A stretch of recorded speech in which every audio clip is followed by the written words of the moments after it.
I welcome you all here in making an achiever.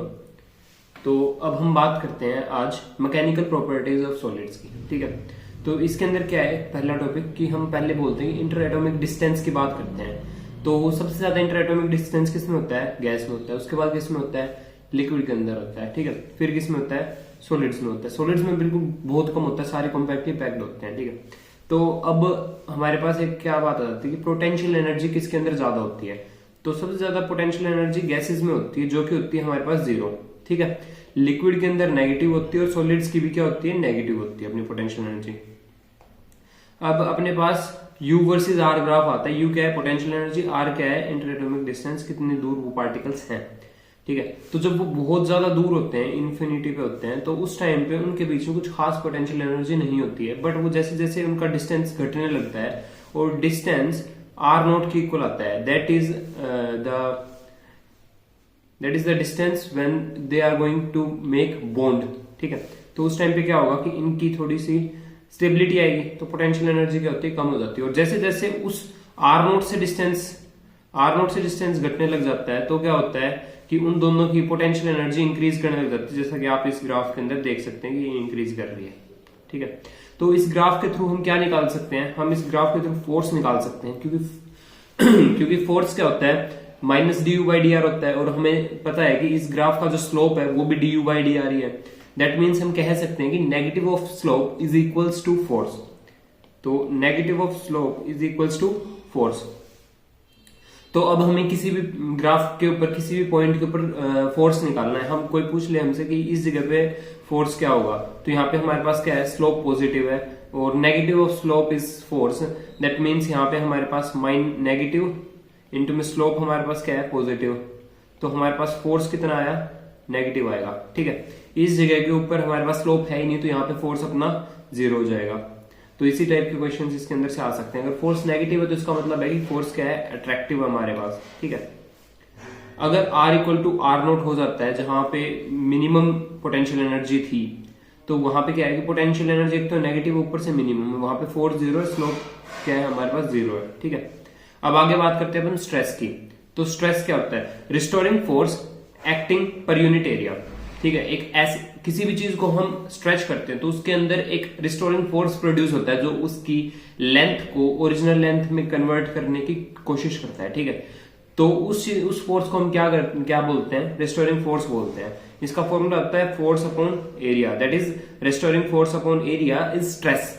ठीक है, इसका जो यूनिट होगी वो न्यूटन पर मीटर स्क्वायर आएगी अपने पास। ये टेंसर क्वांटिटी होती है, या फिर हम कह सकते हैं कि ये स्केलर क्वांटिटी है। ठीक है, अब ये 3 टाइप का होता है, लॉन्गिट्यूडनल, शियर एंड वॉल्यूमेट्रिक। ठीक है, तो लॉन्गिट्यूडनल में जो फोर्स होता है वो परपेंडिकुलर टू एरिया होगा। ठीक है, शियर के अंदर क्या होता है? Force is parallel to area. और वॉल्यूमेट्रिक के अंदर क्या होता है? Force is perpendicular to surface area. ठीक है, ये बात हमें पता होनी चाहिए इसके अंदर।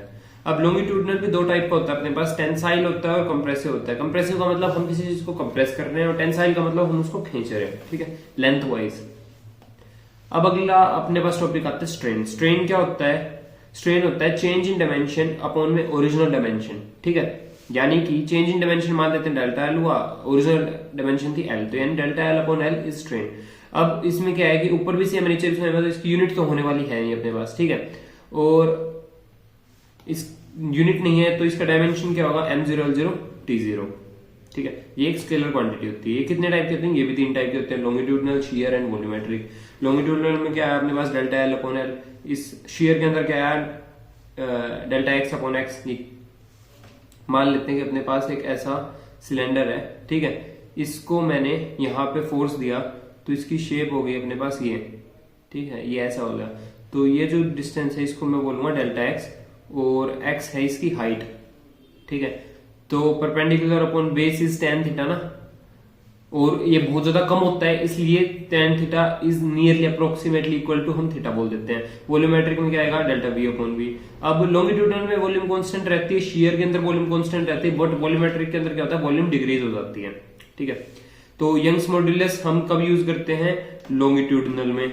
ठीक है, हमारे पास जो ये शियर मॉड्यूलस है ये कब हम यूज करते हैं? ये करते हैं शियर वाले में ऑब्वियसली। और बल्क मॉड्यूलस कब यूज करते हैं? बल्क मॉड्यूलस हम यूज करते हैं वॉल्यूमेट्रिक के लिए। ठीक है, बल्क मॉड्यूलस का इनवर्स जो होता है उसको हम बोलते हैं कंप्रेसिबिलिटी, यानी कि कंप्रेसिबिलिटी इज 1/b। अब आगे बात करते हैं स्ट्रेस स्ट्रेन कर्व की। ठीक है, तो स्ट्रेस स्ट्रेन कर्व में क्या होता है, सबसे पहले हुक्स लॉ को ये फॉलो करता है इनिशियली कुछ टाइम के लिए। इसमें क्या बोलते हैं कि ना stress is directly proportional to strain.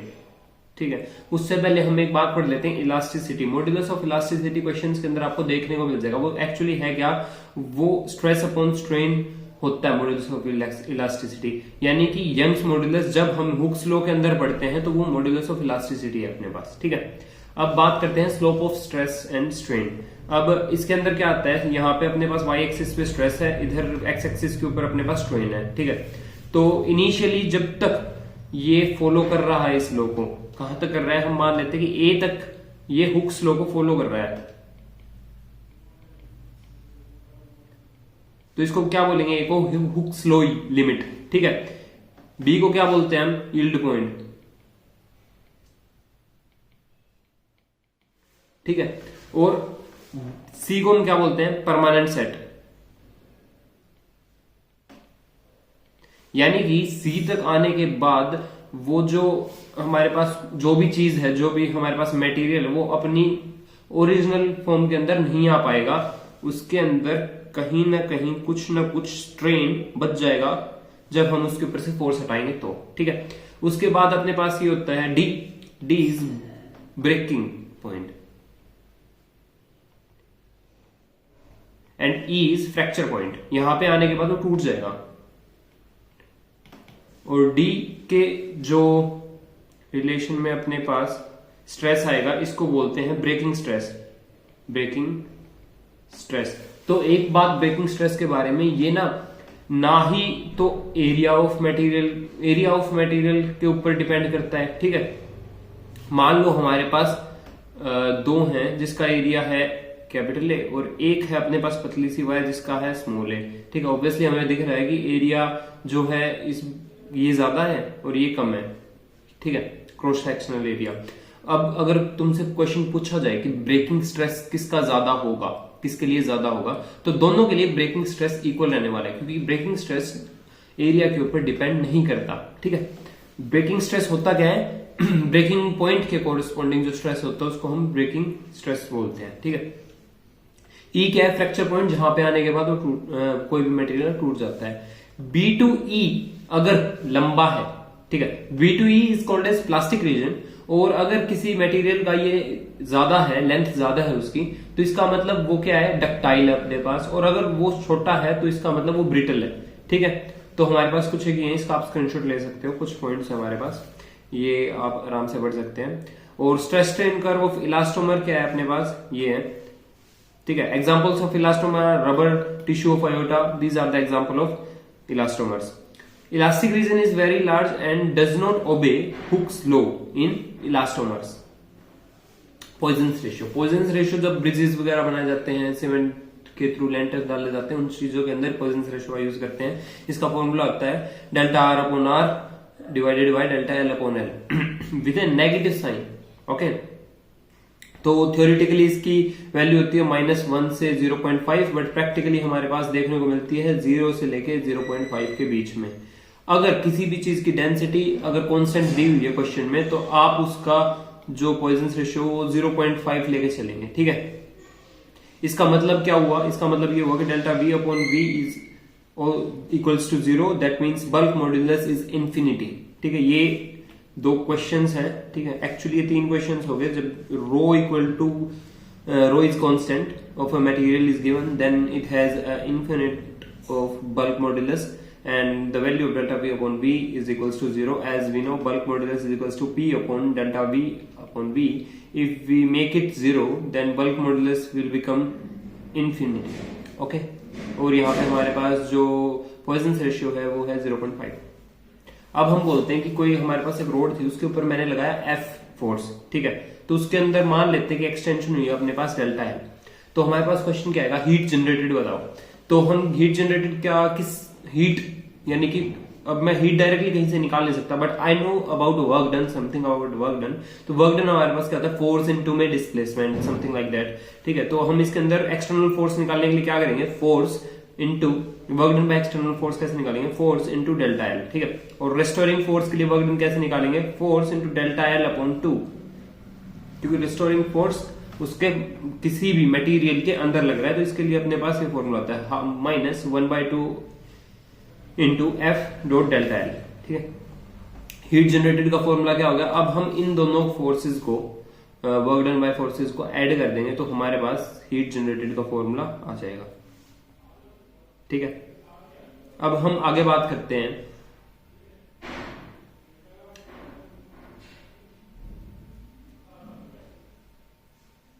Extension due to external force.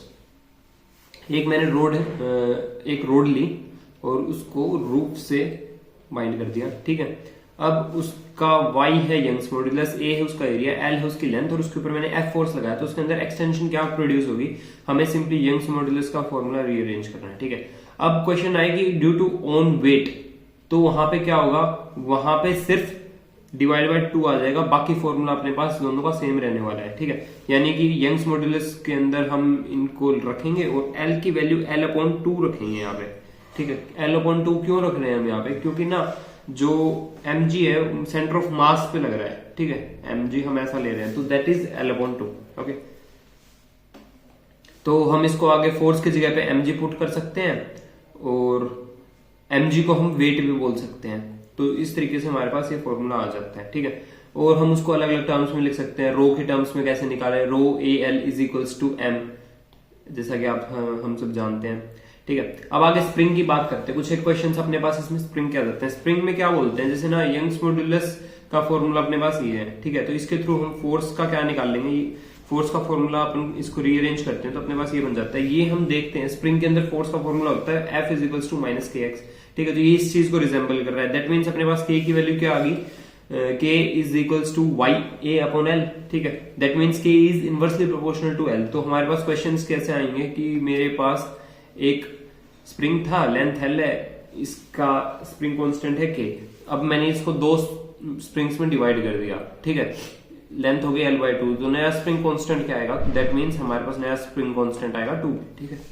अब potential energy of a spring देखते हैं, तो half kx² is the potential energy of a spring, ठीक है। तो यहाँ पे अपने इस चैप्टर के अंदर हमारे पास क्या आएगा, इलास्टिक पोटेंशियल एनर्जी। तो इलास्टिक पोटेंशियल एनर्जी का अपने पास फॉर्मूला क्या होता है, half YA upon L into delta L का स्क्वायर। ये कहां से आया, k की वैल्यू हमने सिंपली यहाँ पे पुट की है, ठीक है, और x की वैल्यू हमने यहाँ पे डेल्टा एल पुट की है और हमने उसको सोल्व किया है, ठीक है। तो हमारे पास मेन फॉर्मूला क्या बन गया, हाफ इंटू y,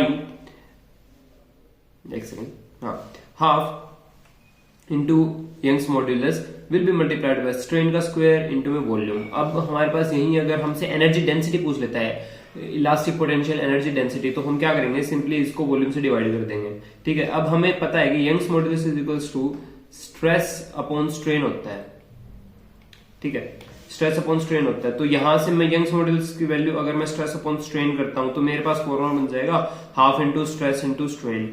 अब अगर मैं स्ट्रेन की वैल्यू यहाँ पे पुट कर, स्ट्रेन अगर इसमें से निकालूंगी, इसमें स्ट्रेन की वैल्यू क्या आएगी, is equals to stress upon y, ठीक है। इसको अगर मैं इसके अंदर लाके पुट करता हूं तो मेरे पास ये फॉर्मूला बन जाता है। तो इस टाइप के फॉर्मूला आप रीअरेंज करके निकाल सकते हो। अब कुछ एक इंपॉर्टेंट पॉइंट हमारे पास ये क्या है कि यंग्स मॉड्यूलस सिर्फ और सिर्फ मटेरियल के ऊपर, नेचर ऑफ मटेरियल के ऊपर डिपेंड करता है हमारे पास, ठीक है। किसी का अगर larger the value of Young's modulus more will be the elasticity in the material, ठीक है।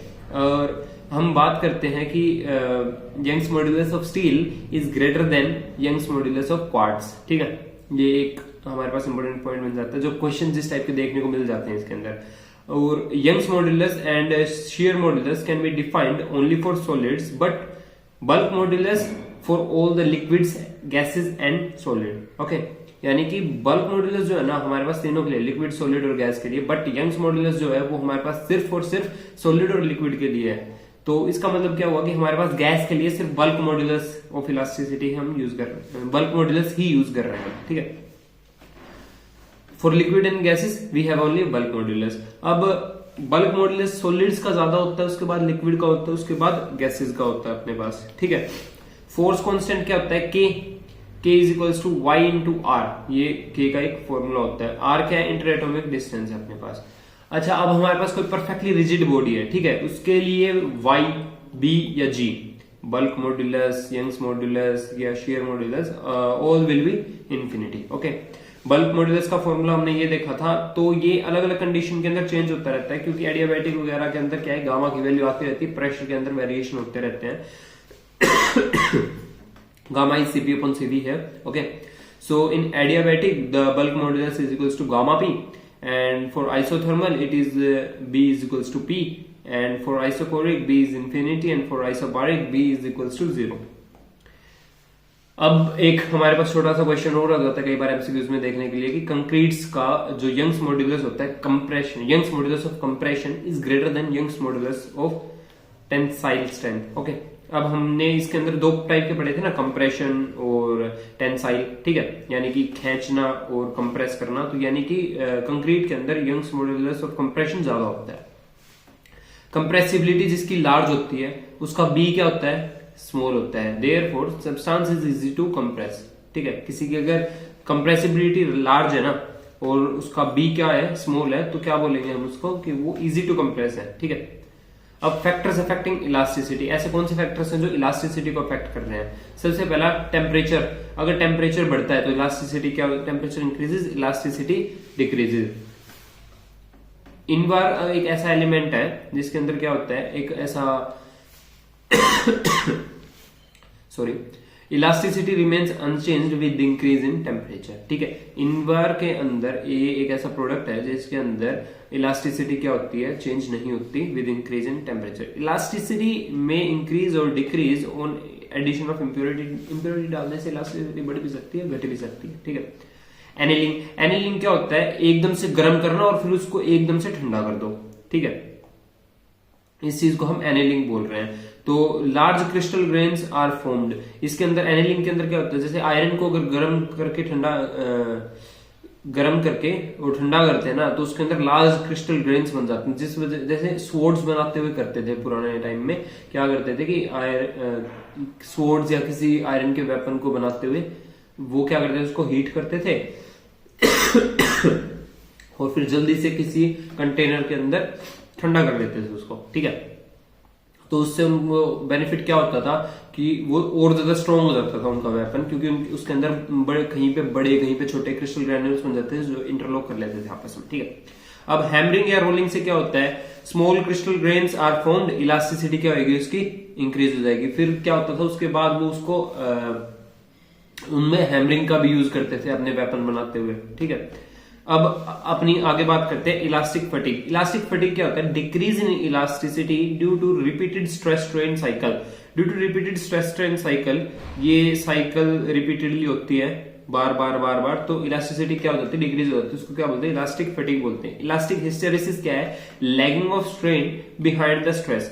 इलास्टिक हिस्टेरेसिस मतलब कि स्ट्रेन का पीछे छूट जाना स्ट्रेस से। जैसे देखो कि हम क्या बोल रहे हैं यहाँ पे तो अपना क्या हुआ, बढ़ रहा है बढ़ रहा है बढ़ रहा है, दोनों साथ में गए, ठीक है। अब वापस आते हुए क्या हो रहा है, हमारे पास ऐसा है, तो ये ना ऐसे गया, ठीक है, एक बार के हम देखते हैं, ये ऐसे गया और फिर वो वापस आया, तो क्या हुआ कि स्ट्रेस तो अपना जीरो हो गया। जस्ट अ मिनट,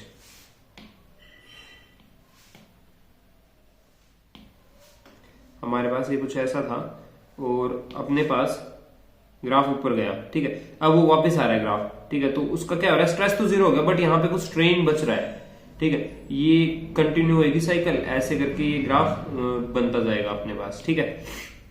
तो इसको हम क्या बोल रहे हैं यहाँ पे, elastic hysteresis. Area is equals to heat developed per unit volume, ये हमें याद होना चाहिए, इसका एरिया क्या है, heat developed per unit volume है, ठीक है।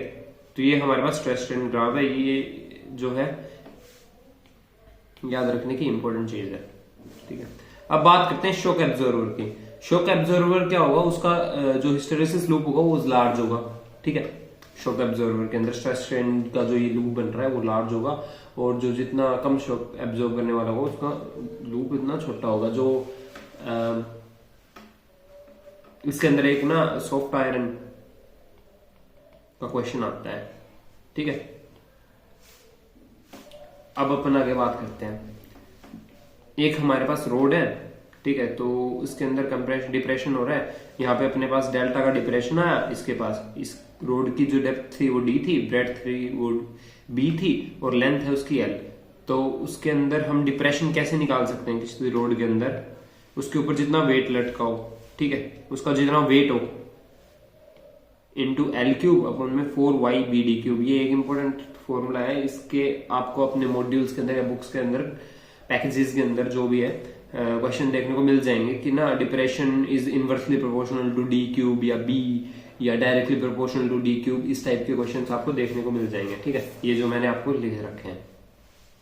अब हम कहते हैं कि ना हमने इसके ऊपर कोई मास लटका दिया, जिस मास हैंग कर दिया है, ठीक है, उसको हम बोलते हैं स्मॉल एम। तो उसका फॉर्मूला अपने पास चेंज होके ये आ जाता है। होपफुली आप इस फॉर्मूले को लिख लें और इसको पढ़ लेना। हमारे पास बल्क मॉड्यूलस का फॉर्मूला ये था, इसके अंदर हम डेल्टा V अपॉन V को क्या लिख सकते हैं, minus delta P upon B, ठीक है। और बल्क मॉड्यूलस को हम क्या लिख सकते हैं, डेल्टा रो अपॉन रो भी डाल सकते हैं, ठीक है। That means delta rho upon rho is equals to delta P upon B। Hopefully आप लोगों को ये बात समझ में आ गई होगी। मैंने क्या किया कि जस्ट कई बार क्वेश्चन आ जाता है रो की टर्म्स में, तो हम वॉल्यूम की जगह पे हम यहाँ पे रो कैसे कन्वर्ट कर सकते हैं, कैसे लिख सकते हैं। फॉर एन इलास्टिक मटेरियल, जो यंग्स मॉड्यूलस होता है वो शेयर मॉड्यूलस से ज्यादा होता है। ऑटोमोबाइल टायर्स के अंदर हम बल्क मॉड्यूलस यूज करते हैं। ये क्वेश्चन आ जाता है, बच्चे कंफ्यूज हो जाते हैं कि ऑटोमोबाइल टायर्स जो होते हैं वो सॉलिड होते हैं, तो उनके लिए बल्क मॉड्यूलस कैसे यूज कर सकते हैं हम, ये तो सिर्फ लिक्विड और गैसेस के लिए है। तो यहाँ पे मैं बताना चाहूंगा कि टायर्स के अंदर ना, ऑटोमोबाइल के टायर्स के अंदर एयर फिलअप की जाती है, तो हम यहाँ पे ना बल्क मॉड्यूलस का यूज करते हैं उनके ऊपर प्रेशर वगैरह देखने के लिए। Ratio of breaking stress upon working stress with working stress is factor of safety, ठीक है।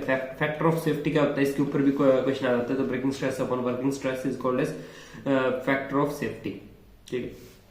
कुछ क्वेश्चन याद आते हैं, थर्मल स्ट्रेन बोल देंगे, थर्मल स्ट्रेस बोल देंगे या थर्मल फोर्स बोल देंगे, तो उनके डायरेक्ट क्वेश्चन हैं। Delta L upon L is equals to alpha delta T, और थर्मल स्ट्रेस को हम सिग्मा से डिनोट करते हैं, थर्मल फोर्स को हम एफ से ही करते हैं। वाई अल्फा डेल्टा टी जो है थर्मल स्ट्रेस का फॉर्मूला है, और Y alpha delta T into में एरिया हमारे पास फोर्स आ जाता है, ठीक है। स्ट्रेस को अगर हम एरिया से मल्टीप्लाई करते हैं तो सिंपली फोर्स बन रहा है। जैसे हमारे पास ये था स्ट्रेन, ये होता है डेल्टा एल अपॉन एल, ठीक है। स्ट्रेस निकालना है मुझे, तो मैं क्या करूंगा, स्ट्रेस निकालने के लिए वाई इंटू में स्ट्रेन कर दूंगा, राइट।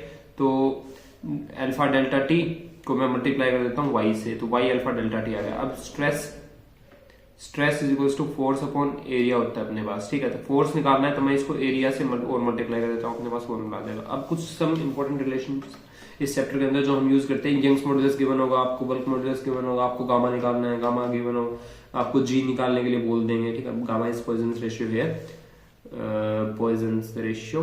तो ये